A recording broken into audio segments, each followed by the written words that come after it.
Hey guys, welcome back to my channel. और हम हो गए रेडी पार्टी पे जाने के लिए, सगन पे जाने के लिए। श्वेता के पैर में बहुत पेन था, उसने बैंडेज भी लगा रखा था, लेकिन मॉम का मन नहीं मान रहा था उसको लिए बिना जाने का। तो मॉम ने कहा एक बार ट्राई करती हूँ उसको मनाने की। तो मॉम ने फाइनली श्वेता को मना लिया और हम थोड़ी सी और देर वेट किया और श्वेता भी हमारे साथ चल पड़ी।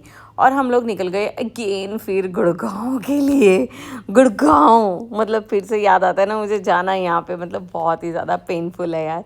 फाइनली हम गुड़गांव पहुँचने के बाद पार्टी शुरू हो गई एंड मैं मिली मोक्तिका से एंड ये है पार्थ, सब लोगों से हम लोग मिले। एंड फिर आई हमारी ब्यूटीफुल ब्राइड एंड ये आई जब इन लोगों ने बहुत अच्छे परफॉर्मेंसेस दिए थे। एंड ये है मेरे मामू एंड ये है मेरी नीस की बेटी एंड ये है कल्याणी क्रिएशन का ओनर। ये जो कॉर्ड सेट मैंने पहना है ये इसी से लिया है हमने। So I love the colour of this cord set, तो मुझे बहुत पसंद आ गया था, तो मैंने ये फट से ले लिया। एंड इसके बाद हमने देखा इन लोगों ने अपना एंगेजमेंट का सेरेमनी स्टार्ट हो चुका था और मैं कुछ दिख रही थी ऐसे। फ्लावर्स तो मेरे हमेशा से फेवरेट हैं एंड हम सब लोग हम फैमिली से मिले। और एंड ये है हमारे नीज एंड नेफ्यू। फिर हमने खाए गोलगप्पे एंड खाना। एंड ये है मेरी भाभी।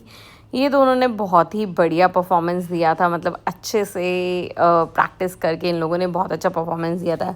ये एक ऋषु क्यूट सा बच्चा, हमारी फैमिली का यंगेस्ट किड। एंड फिर ये मेरे भैया हैं, इन्होंने भी परफॉर्मेंस दिया था। फाइनली हमने पार्टी अटेंड करी एंड बहुत इन्जॉय किया। एंड देखो इसको, इसकी क्यूटनेस देखो। हम लोग निकल पड़े फिर घर के लिए क्योंकि ऑलरेडी बहुत ज़्यादा देर हो गई थी। लेकिन कशिश भाभी आई तो उन्होंने बोला कि कुछ थोड़ी बहुत फोटोग्राफी तो कर लेते हैं, तो हमने छोटी मोटी फोटोग्राफी करी एंड देन फिर हम निकल गए घर के लिए। एंड घर पहुंचते पहुंचते भी हमें लग गया था टाइम और 1 बज गए थे। मुझे ये नहीं समझ आता कि गुड़गांव से वापस आने में, चलो ठीक है जाते वक्त तो ट्रैफिक होता है, ये सब चीज़ होती है, तब भी हमारे को देर हो जाती है पहुंचने में। और हाँ, डिस्टेंस तो ऑफ कोर्स है, लेकिन वापस आते वक्त भी यार मतलब इतना भयंकर ट्रैफिक मिलता है गुड़गांव से वापस आते वक्त, समझ नहीं आता कि ऐसा क्या है यार। ये वहाँ से नोएडा का सफ़र, नोएडा टू गुड़गांव और दिल्ली टू गुड़गांव जाने के लिए सफ़र जो करना होता है उसके लिए एक्चुअली आपको सफ़र करना पड़ता है। ये मैं मान चुकी हूँ और एक्सपीरियंस भी कर चुकी हूँ। पहले थोड़ा बहुत किया हुआ था लेकिन अब तो फाइनली मैं ये मान चुकी हूँ, एक्सेप्टेड है। तो हम लोग पहुँचे घर अपने एंड ये पार्ट अच्छा है, यहाँ वहाँ पे प्लेन बहुत अच्छे से टेक ऑफ करते हुए दिख जाते हैं। एंड फिर हम फाइनली घर पहुँचे, हमें हो गया था 2 बज गए थे। Thanks for watching my mini vlog. Stay tuned for my next mini vlog. Bye bye, take care, good night.